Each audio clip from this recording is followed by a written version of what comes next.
গোপালগঞ্জ জেলা বাদ দিল কেন বাবা? কেন ভাবির পোলা? তোমরা না এত বড় মর্দ, আওয়ামী লীগ বিএনপি আসলে নাকি তোমাদের ঠেকাইতে পারবে না? যাও না কেন গোপালগঞ্জ? ওইবার তো 5টা মারছিলা, তাই না, সেনাবাহিনীর ওয়াকারদের সাথে নিয়ে। এইবার গেলে কিন্তু ফিরে আসতে পারত না ভাবির পোলারা। এটা ডিজিএফআই রিপোর্ট দিয়েছে, তাই যায় না। এবার শুধু ভাবির পোলারা না, ভাবির পোলার যে জলপাই রঙের মামারা ছিল, তারা গোপালগঞ্জে গেলেও ট্যাঙ্ক কামান সহ নদীতে ফেলে দিত। এটা তারা জানে, এই ভয়ে তারা যায় নাই। এনসিপি ছিল না, আগামী তো থাকবে না, এটা না ভাবার কোনো কারণ নাই। এটা হচ্ছে জামাতের একটা অতিরিক্ত অংশ। আর রইল বাকি যে আওয়ামী লীগকে ফিরে আসার শঙ্কা কতটা বাস্তব, শঙ্কা না সম্ভাবনা আমি বুঝি না। শঙ্কা তো হইলো ওদের জন্য, শঙ্কা হইলো ওদের জন্য বলতেছি যে তাইলে ঠিক আছে, ওদের জন্য অবশ্যই শঙ্কা, আর জনগণের জন্য সম্ভাবনা। আর আমার মতে এটা আসবেই, কারণ আওয়ামী লীগকে আসতে হবে ভাই। অনেকেই বলে আওয়ামী লীগ আসবে না কারণ আওয়ামী লীগের নেতৃত্বের কোন দল। আমাকে অনেকেই ফোন করে, তৃণমূল বলে নেতা হুকুম দেয় না, নেতারা বলে আমরা কথা বলতে পারি না, মানে যার যার অজুহাত থেকে তারা বলে। শুধুমাত্র তৃণমূল কর্মীরা কোনো অজুহাত দেয় না, তারা এক কথাই বলে যে নেতার ডাক দিলে আমরা ঝাঁপিয়ে পড়বো। যে কোনো জেলা লেভেল ডাক দিলেও ঝাঁপিয়ে পড়বে, বিভাগীয় নেতা কেন্দ্রীয় নেতা ডাক দিলেও ঝাঁপিয়ে পড়বে। আর শেখ হাসিনা ডাক দিলেও তার প্রশ্নই আসে না, তারা ঝাঁপিয়ে না, তারা উড়ে উড়ে এসে পড়বে, কোনো সন্দেহ নাই। কিন্তু আর সবাই অজুহাত দেখায়, কিন্তু বাংলাদেশের জনগণ অপেক্ষা করতেছে, কারণ এই দেশের অর্থনৈতিক অবস্থা ভালো না, এই দেশের সামরিক অবস্থাও ভালো না। বান্দরবানে কিন্তু এখন হোটেলে যাওয়া নিষেধ। আগে তো সেন্ট মার্টিন ছিল, আর একটু আস্তে আস্তে আসতেছে বান্দরবান, সেন্ট মার্টিনের পর বান্দরবান, তারপরে চন্দরবান, কত কিছু। তারপরে একদিন শুনবেন পুরো চিটাগাং, তারপরে একদিন শুনবেন ঢাকা, কত কিছু ঘটে যাবে। তো সবারই শঙ্কা আছে। মৌলবীদের আয় কমে গেছে, যে যতই চাপা মারুক, মৌলবীদের আয় কমে গেছে, ব্যবসা নাই, কে না এটা জানে। তো এই কারণে আওয়ামী লীগের যে সম্ভাবনা না, তা নিশ্চিত তাকে ফিরে আসতে হবে। কারণ বাংলাদেশের মানুষ জুলাইয়ের আপনার 5ই আগস্টে 2024-এর 5ই আগস্টে তারা একবার মনে করেছিল যে আওয়ামী লীগ সরকার সরাই দিলে, জিয়া ভাইকে সরাই দিলে, ফরিদকে যদি আনি তাহলে মান্না সালোয়া খাবো। কিন্তু জিয়া ভাইকে সরাই দেওয়ার পর দেখলো যে আগে তো পোলাও কোরমা খাইতাম, এখন তো আলু ভর্তা জোটে না। তো সুতরাং আবার শেখ ফরিদকে নিয়ে তো কোনো লাভ নেই, তো আবার জিয়া ভাইকে ডাকবে, এটাই স্বাভাবিক। কারণ ফরিদকে আনলাম যে মান্না সালোয়া খাবো, এখন তো আলু ভাতও জোটে না, তখন অবশ্যই জিয়া ভাইয়ের নাম নেবে। মানে জিয়া ভাই ভালো না মন্দ সেটা প্রশ্ন না, ফরিদ যে পোলাও কোরমা আলু ভর্তা ভাত খাওয়া বন্ধ করে দিয়েছে, এই জন্য জিয়া ভাইকে ডাকবে। সুতরাং যারা মনে করতেছে আওয়ামী লীগ আসবে না, বা আওয়ামী লীগের কেউ সংশয় প্রকাশ করে আমরা কিভাবে যাবো, আর্মি পেটায়, মোল্লায় পেটায়, জামাত পেটায়, হেফাজত পেটায়, ভাবির পোলারা পেটায়, মানে আপনার ভাবির পোলারা পিটায়, মানে আমারে বলে এটা করে। ফরিদ ভাই একটা প্রশ্ন, কষা জাহিদ বলছে জনগণের সাথে বেশি দামে গম কেনা হয়েছে, একটু কিছু বলেন রে ভাই। কয়দিন পর বলতে পারে জনগণের সাথে আমেরিকাকে করিডোর দেওয়া হয়েছে, কয়দিন পরে বলতে পারে জনগণের সাথে চায়নাকে করিডোর দেওয়া হয়েছে, কয়দিন পরে বলতে পারে জনগণের সাথে বাংলাদেশটাকে আরেক দেশকে দিয়ে দেওয়া হলো, এটা বলতেই পারে তারা। ফলের তো আর ছলের অভাব হয় না। এরা এখন কত রকম যুক্তি দিবে। আরেক মহান বিপ্লবী শাকির হয়েছে, এখন তার বিপ্লব নেতিয়ে গেছে, এখন তার বিপ্লব আর জাগে না। এখন জুনায়েদ শাকির পোস্টটা আপনারা পড়েছেন, সে কি বলেছিল আগে মার্কিন সম্পর্কে, আর এখন তিনি ওখানে গিয়ে দাঁড়ায় থেকে কত শোনেন। বামপন্থীদের প্রতি আগে আমার শ্রদ্ধাবোধ ছিল, আপনি বলতেছিলাম বামপন্থী বুদ্ধিজীবীদের প্রতি আমার ভীষণ শ্রদ্ধাবোধ ছিল। 2024-এর 5ই আগস্টের পরে সবচাইতে আমার মানে করুণা প্রকাশ করতে ইচ্ছা হয় বামপন্থীদের প্রতি এবং বুদ্ধিজীবীদের প্রতি। কারণ এরা যাহা বলে তাহা করে না, যাহা করে তাহা বলে না, এরা সুযোগের অভাবে সৎ, এটা আমরা বুঝে ফেলেছি। এরা সুযোগের অর্থাৎ ওই চেয়ারটা পেয়ে গেলে তারা। ভাই সেদিন আমাকে মঞ্জুরে খোদা একটু দিতে যাচ্ছিল, রূপক দা জানে। হ্যাঁ, এরকমই কিছু করার নাই। এরা আমরা দেখলাম যে জুনায়েদ শাকিরকে আপনি যদি, এরা কয়েকদিন পরে যদি, আমি বলেছি তো যে ভারত যদি কালকে জামাতকে বলে যে তুমি ক্ষমতায় যাবা, আওয়ামী লীগ বিএনপি ঠেকাইতে পারবে না, তোমাদের দায়িত্ব আমার, মানে ভারত যদি বলে জামাতকে, শর্ত একটাই, যে কি, যে বাইতুল মোকারের সামনে ডেইলি অজু করতে হবে গরুর মুত দিয়ে। একেবারে সাথে সাথে রাজি। বলবে যে নরেন্দ্র মোদীজি গরুর মুত দিয়ে অজু না, গরুর মুত দরকার 5 বেলা খাবো, গরুর মুত খেয়ে কুলি করে আজান দিব, তবু আপনি আমাদের ক্ষমতা। এরা ক্ষমতা যে কত মোহ, ক্ষমতা পেলে যে মানুষ কি বেহায় হয়, সেই জন্য আমার ক্ষমতার লোভ সরে গেছে। আমার একটু না ইচ্ছা জেগেছিল যদি রাজনীতিতে আসবো কিনা, মনে হলো যে ক্ষমতায় গেলেই এরকম গাদ্দার হয়ে যাব, জনগণ থেকে বিচ্ছিন্ন হয়ে যাব, শাসকের ভাষায় কথা বলবো।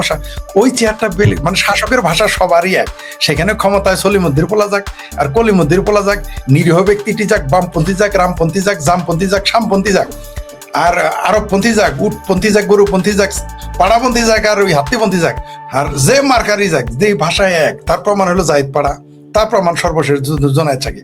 জাহিদ পাড়া এই কথাও বলে যে বাংলাদেশে নাকি জুলাইকে ব্যঙ্গ করা নাকি এটা ফৌজদারি অপরাধ। বাহ!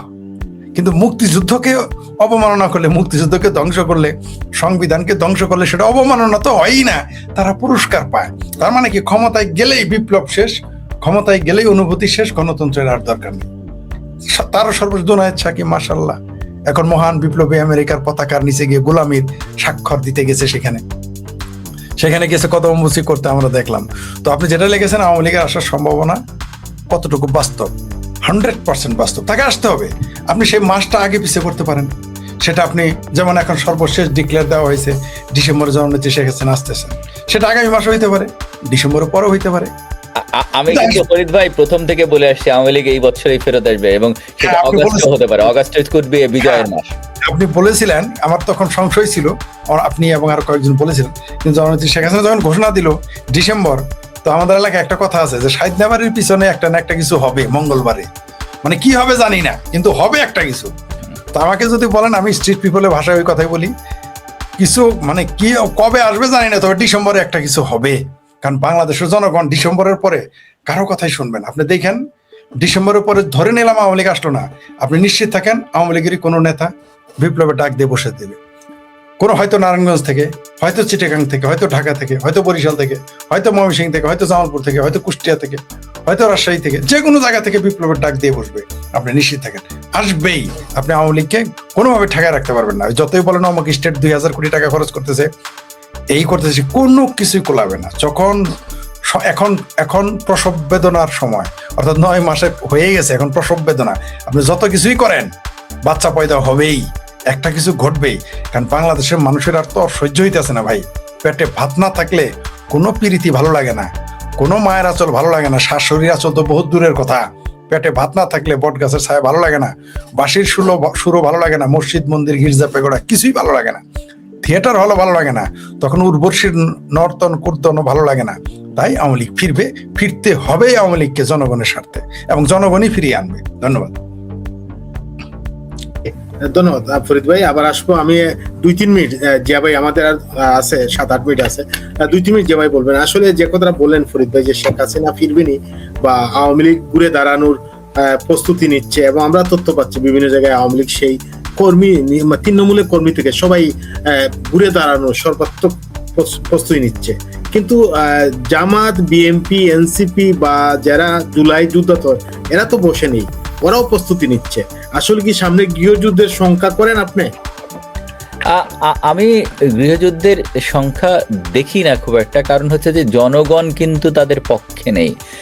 জনগণ যদি পক্ষে থাকতো তাহলে আপনাকে বুঝতে হবে, তাহলে 3 মাসের মাথায় সেনাবাহিনী কেন নামাতে বলে, কেন নামাতে হয় সেনাবাহিনী, সেটা আপনার বুঝতে হবে। সেনাবাহিনীকে ব্যারাক এখনো ফেরত নেয় না কেন?